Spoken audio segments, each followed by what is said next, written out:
আজকে আমরা খুব সহজেই অনলাইন থেকে কীভাবে জন্ম সনদ ভেরিফাই কপি ডাউনলোড করতে হয় সেটা দেখব। প্রথমে আমরা verify.bdris.gov.bd-তে প্রবেশ করব। এরপরে বার্থ রেজিস্ট্রেশনের নাম্বারের জায়গায় 17 ডিজিটের জন্ম সনদ নাম্বারটা দিব। এরপরে জন্মসাল হাইফেন দিয়ে, মাস হাইফেন দিয়ে, তারিখ দিব।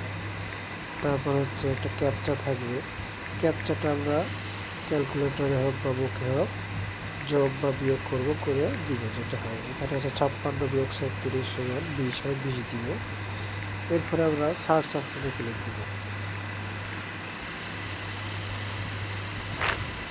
56 বিয়োগ 37 20 হয়, এটাকে সার্চ অপশনে ক্লিক দিলে যেটা অনলাইনে অরিজিনাল থাকবে সেটা আমরা অরিজিনাল অনলাইন থেকে শো করব।